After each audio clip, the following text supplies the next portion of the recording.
मोहित होकर गुणगान करूं माँ भारती के रूपों का कि मैं अन्नपूर्णा, मैं काली, मैं जगत जननी शेरावाली, मैं धैर्य धारण कर गायत्री, मैं हुई महाकाल की सावित्री, मैं ज्ञान वीणा धारण कर सरस्वती, और जो धर्म धारण कर जली आग में, मैं ही हूँ वो पद्मावती, मैं ही हूँ वो पद्मावती।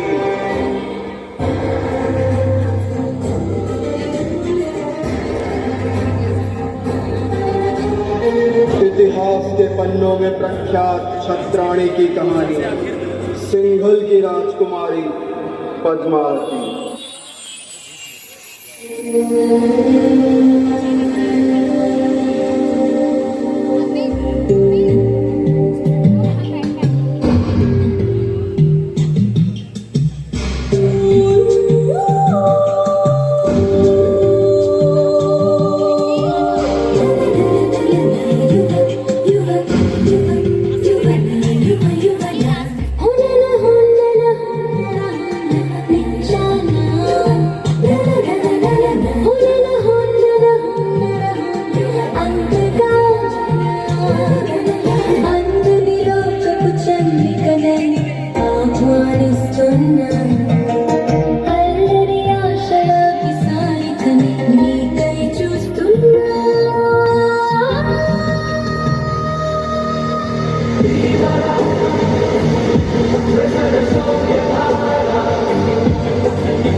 पद्मावती ने अपने पिता राजा गंधर्व सेन का आशीर्वाद लेकर रावल रतन सिंह से ब्याह किया और दोनों चित्तौड़ की ओर चल पड़े। चित्तौड़ के महाराज रावल रतन सिंह महारानी पद्मावती के साथ पधार रहे हैं।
पद्मावती, आप हैं मेवाड़ के मार्गदर्शक और हमारे राजगुरु आचार्य राघव चेतन जी।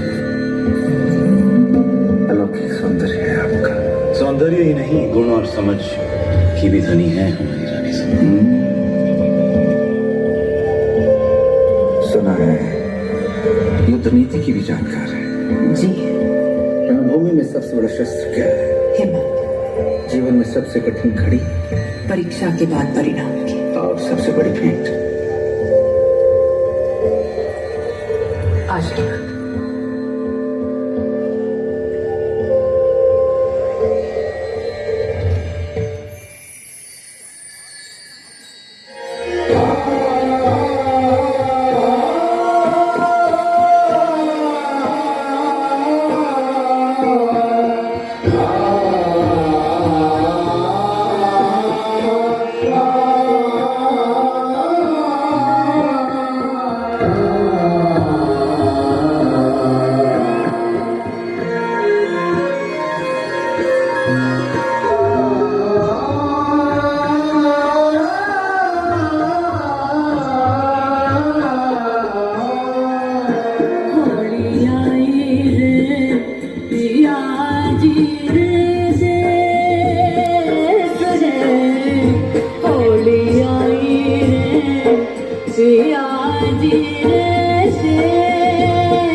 चंदन की खुशबू आ रही और ऐसी खुशबू पूरे चित्तौड़ में एक ही आदमी लगा था।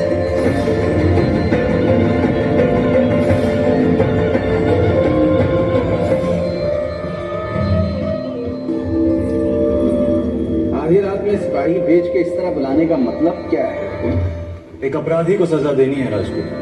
बस इतनी सी बात है। ये कार्य कल सुबह भी तो हो सकता था। अपराध संगीन है, निर्णय तो आज रात को ही हो। कौन है अपराधी? आप।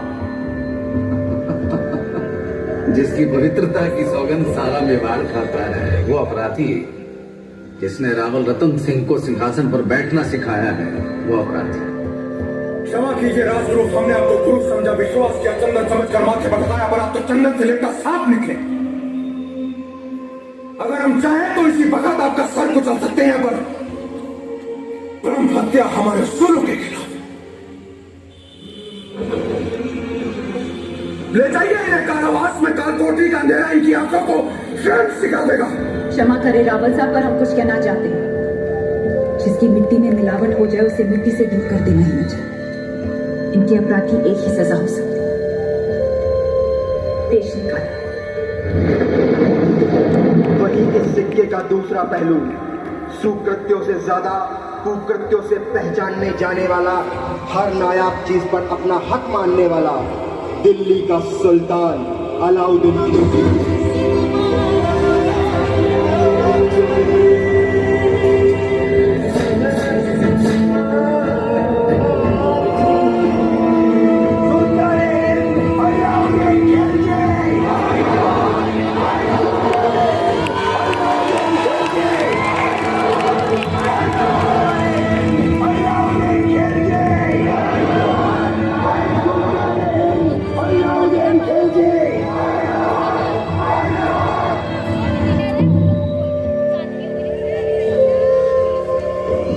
चाहे तो दूसरे सिकंदर बन सकते हैं, किंतु ये तभी संभव है जब वो आपके साथ हो। वो माया है, चंदन की काया है, चेहरे पर चंद्रमा का साया है। वो घूंघट में छिपी आग है, तलवारों पे लिखा जीवन का राग है। परछाई भी देख ले तो पानी को जी जाए। चित्तौड़ की महारानी पद्मावती।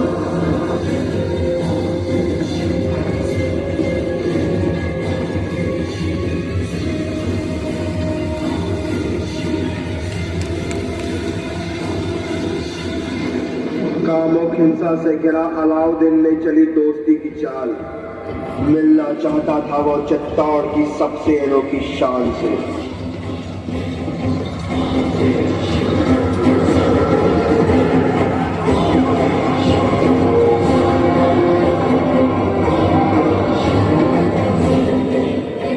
राजधर्म से विवश होकर, ना चाहते हुए भी, रावल रतन सिंह को पद्मावती का मुख दिखाना पड़ा।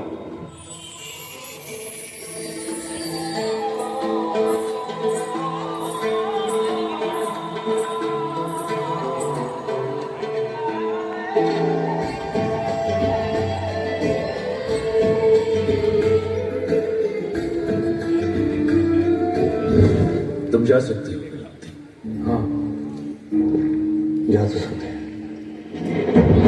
आखिर में रानी पद्मावती को पाने के पागलपन में अलाउद्दीन ने किया जंग का ऐलान।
हर युग में एक धर्म युद्ध हुआ है, सत्य और असत्य के बीच, जैसे भगवान राम और रावण के बीच, पांडवों और कौरवों के बीच, और आज राजपूतों और खिलजियों के बीच।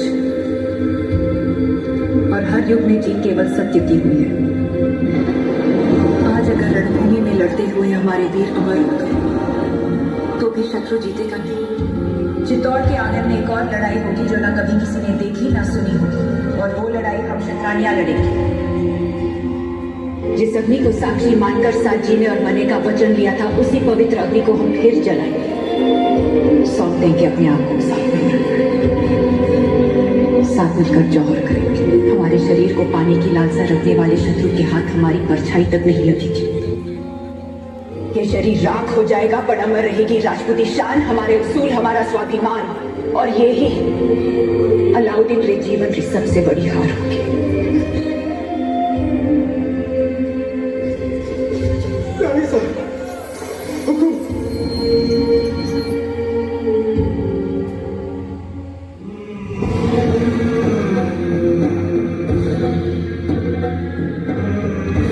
आपकी चुन रोकने का बखत आ गया।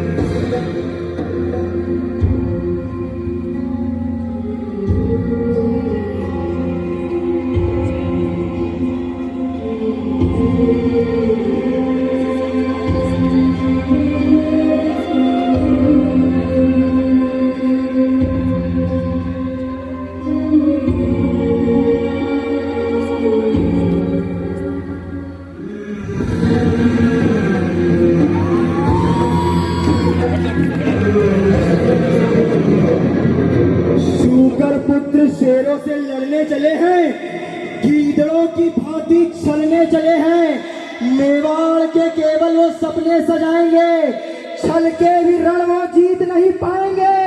रण में सिर्फ राजा नहीं, रानी भी होंगी। शंभू के साथ साक्षात भवानी भी होंगी। जीत के खिलजी हार का कहर देखेगा, स्वाभिमानी पद्मावती का जौहर देखेगा।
पद्मावती का जौहर अलाउद्दीन की सबसे बड़ी हार थी और चित्तौड़ की सबसे बड़ी जीत। आज इतनी सदियों बाद भी रानी पद्मावती के जौहर की गूंज भारत के हर कोने में सुनाई देती है और रानी पद्मावती को आज भी लोग उस देवी की तरह पूजते हैं जो बुराई का संहार करती है।